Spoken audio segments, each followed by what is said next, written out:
everyone, and welcome. Thank you for joining us for today's training, Getting Started Enrolling in Commodities. The Mayor's Office of Contract Services, also known as MOCS, leads procurement for New York City. We serve as an oversight and service agency dedicated to making it easier to do business with the city. One of the ways we do that is with our digital procurement system called Passport. Here's the agenda for today. We'll begin with an overview of commodity enrollment and then show you how the process works. After that, you'll get to see a live demonstration of how to navigate the NYC Commodity Classification Directory. Then, we'll talk about resources to help you learn more. Let's start with an overview. You might be wondering, what are commodity codes and why do we use them? Commodity codes are numbers that label a specific service. We use them to make sure that everyone in the city is speaking the same language when referring to a good or service. Enrolling in commodities in Passport means selecting codes that best describe what your business does. We'll talk a little more about how commodity codes are organized next. Passport classifies commodities into categories provided through Level 1, Level 2, and Level 3 categories. These are unique to New York City as of January 2020. The different levels correspond to numbers of digits in the code. There are also Level 5 categories, which are the current National Institute of Government Procurement, NIGP, categories. The New York City Commodity Classification Directory is a resource for vendors to become familiar with the structure and descriptions of the New York City Commodity Classification hierarchy. The New York City Commodity Classification Directory is an Excel file that lists and organizes the commodity codes that the city uses. You can find the directory in the Contracting Roadmap, which we'll talk about more later. Let's take an example of escalator repair. We'll look at the different codes that relate to repairing escalators. We open the NYC Classification Directory, then use the Excel search function to look for the word escalator in the L5 category column.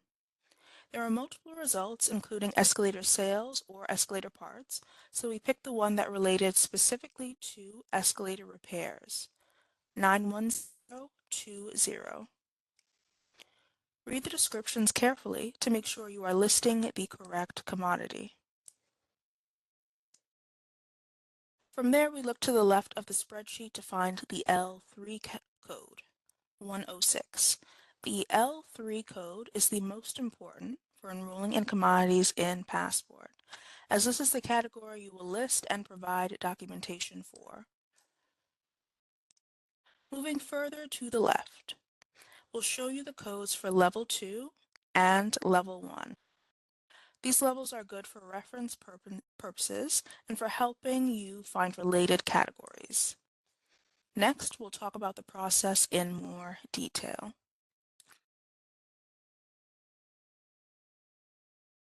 So, good news. Anyone listed as an organization's contact in Passport can enroll in commodities. If you are not listed as a contact, get in touch with the company's vendor admin so that they can add you as a contact. Commodity enrollment is done in the Documentation tab of the vendor profile. Supporting documentation must be submitted for each 3-digit commodity code for which you are enrolled. Once you're on the Passport homepage, click on the Commodity Enrollment widget. You can also find the Commodity Enrollment section in the Documents tab of your vendor profile. Click the Add Document drop-down menu. Select Commodity Enrollment. The screen will refresh. Add a commodity using level 3, 3-digit commodity codes. You can use keywords to search for the appropriate L3 category. Once you've chosen the L3 category, all the 5-digit categories that relate to it will populate. Look carefully through the list and deselect the ones that don't apply to you. Add documentation that proves you can provide the good or service. Start by using the Manage Documents button.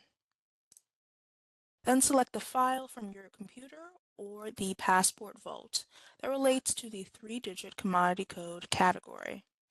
This can be an invoice, license, statement of work, etc. Then you'll check your work and submit your documentation. Now let's take a closer look at commodity enrollment in Passport. We're going to meet a few people who can show us how this works. Meet Veronica, who handles procurement for the Department of Environmental Protection's Asylum Application Help Centers, or AAHC.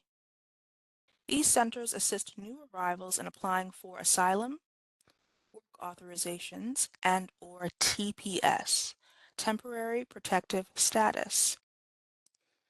So Veronica needs translation and interpretation services so that existing or potential clients will understand how AAHCs can help them. She also wants to create a FAQ document in multiple languages to address frequently asked questions. Veronica and her team are looking for vendors who can provide these services at a reasonable price. They will post the invitation publicly, but the team will be looking for vendors who specifically offer translation and interpretation services. Once the invitation goes live, vendors will have the chance to respond to the opportunity.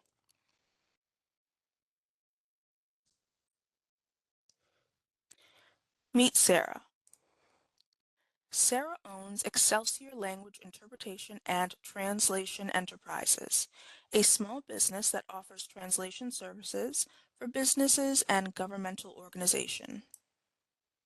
Sarah wants to expand her business by working with New York City agencies that help migrants, and she knows that enrolling in the city's commodity code system will allow her to identify opportunities to provide her translation services.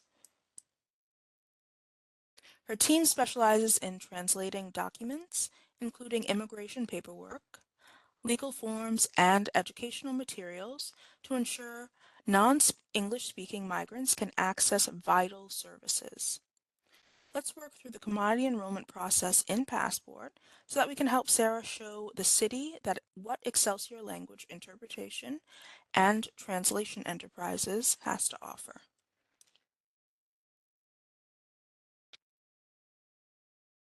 Let's begin with the Passport homepage. Now from the Passport homepage, Sarah must click the commodity enrollment icon. This will bring her to the Documentation tab of her vendor profile. Sarah will begin the process by selecting commodity enrollment from the Add Document dropdown. Once she chooses it, Sarah will click the Add Document button.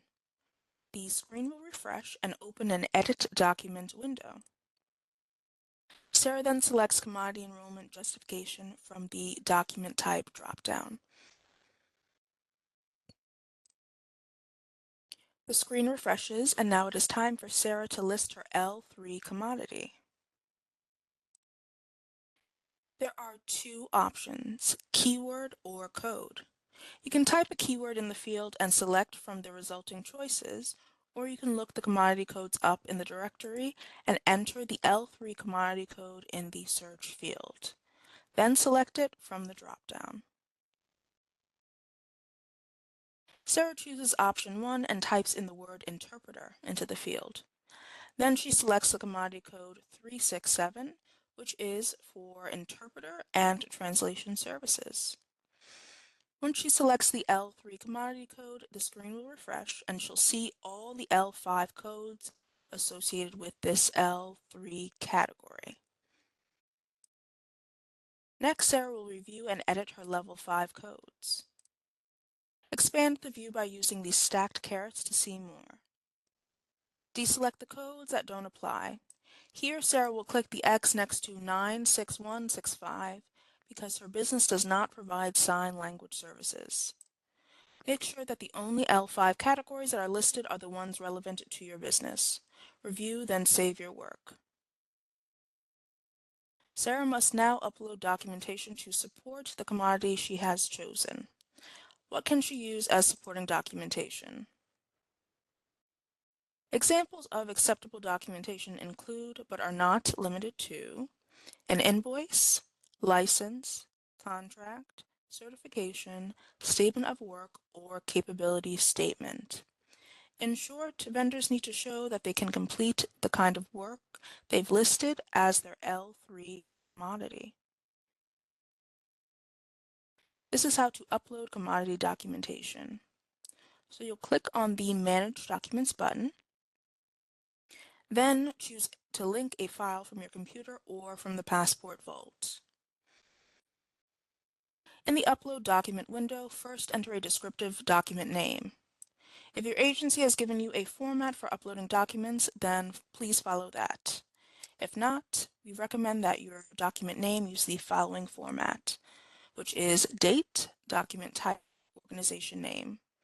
The name is limited to 50 characters, including spaces and punctuation.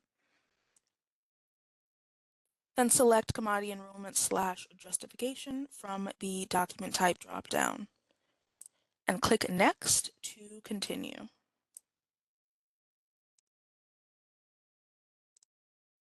The next part tends to happen very quickly.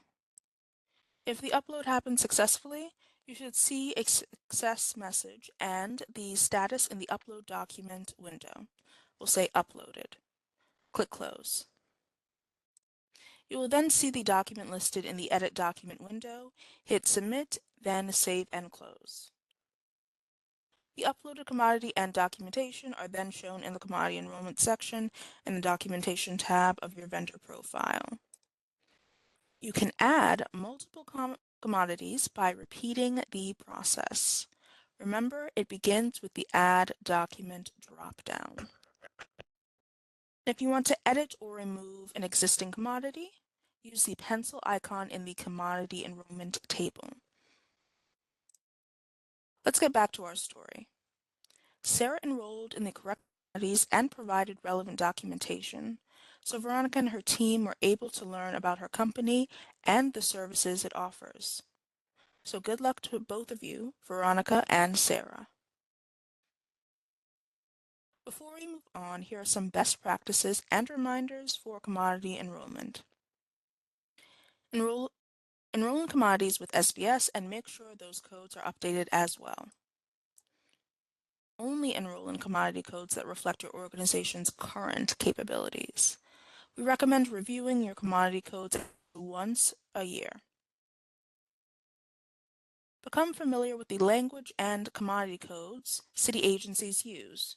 You can find out more if you browse the NYC Commodity Classification Directory.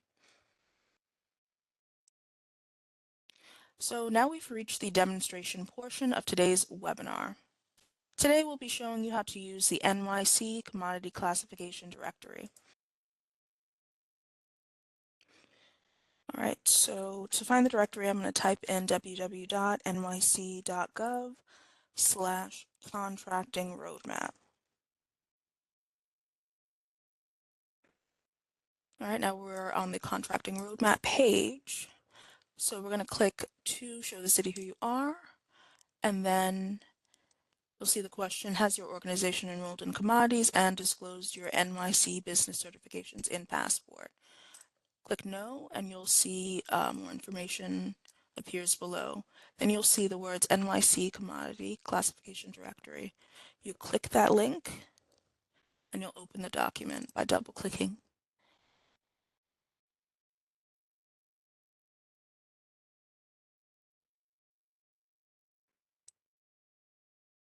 All right, so this is the directory. Before we move on, I just want to note this. Right here, when using this directory to identify keywords for enrolling in Passport commodities, please note that the keyword search functionality in Passport is limited to L3 categories only. Entering L5 category keywords or numerical values will not generate any search results. Please use this directory to identify the L3 category keyword that applies to the good/service. All right, so that was a little notice on the cover sheet. Now we're going to move to the L2 tab, which says expanded to L2 category. Now you'll read the descriptions of each L1 category that best fits the good or service your business provides. Now we're going to move over to the NYC Commodity Directory tab, the one highlighted in red. And I'm going to look at my first example. So by clicking find and search and then find again. All right. All right. I'm going to type in the word carpenter. It's not how you spell that. Give me 1 second. I'm going to click find all. All right. So 2 results popped up. Both of these results, okay, one is for leather and canvas aprons, tool pouches. The other one is rules, squares, and tape. So these are carpenter tools and not carpenter services. So let's see what happens when I change the word carpentry and then click find all. All right, so 2 more results pop up, or rather 4 different results pop up, and I should find carpentry services as my 3-digit commodity code. So let's say it's 91427. If I go back to the directory, you'll see that the L3 commodity code is 102 for carpentry services. So I found what I'm looking for. And in Passport, you would also list 102 as your L3 category. All right, now example number 2, graphic design. So same thing, I'm looking for graphic design services. Design. All right, find all. All right, so this is graphic design supplies. And if you scroll down, you'll see the L3 commodity code for graphic design and visual services. And from there, you can look at each of the L5 commodity codes to see what best fits the good or service your business provides. All right, so I'm going to click close, and we're going to head back to the presentation. All right.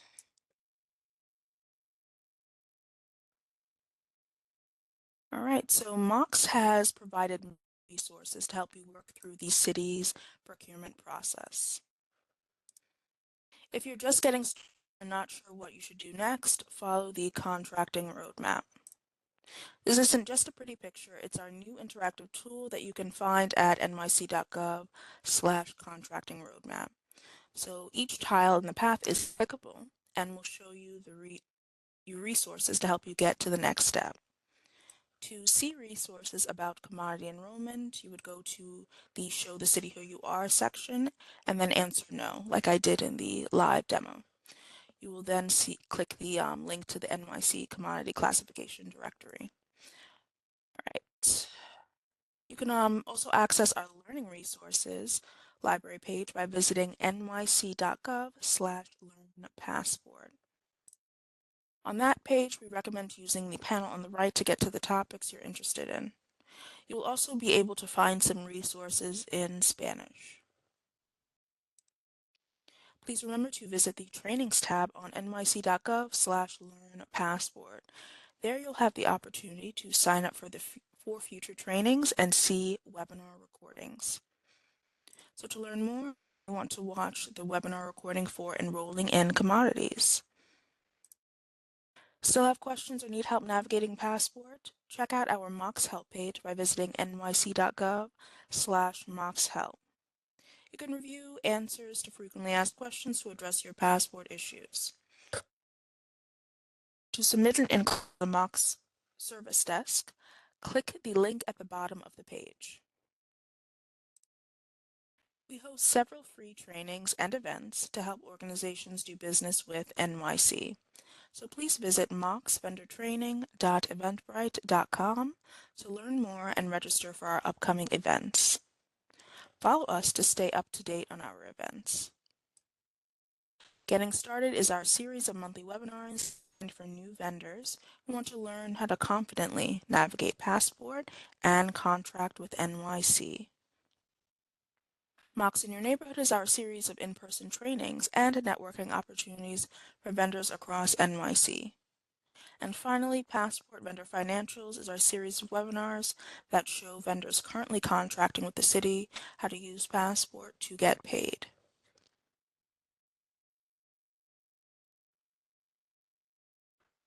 By now, I'm sure you have some questions about commodity enrollment. During registration, we asked if you have questions about this topic, so here are some of the questions you submitted and their answers. First question, how will I know if the city buys my particular good or service? Answer is the city spends over $30 billion on goods and services, but it can't buy everything. Check the directory to get a sense of what the city buys. You can also go to Checkbook NYC to keep track of city contract spending. Are there opportunities for nonprofits? Yes, there are. Each year, the City of New York awards billions of dollars to nonprofit providers. You may find relevant commodity codes in the directory under the Level 1 Category 3, Human Services. You can also visit nyc.gov/tracker to learn about more opportunities for nonprofit organizations. Next question, what if we change our commodities? You can update your commodities in Passport at any time. There is no limit to how often you can make these updates. So thank you all for asking such great questions. All right, so that ends our webinar. Thank you all so much for your time. Take care and goodbye.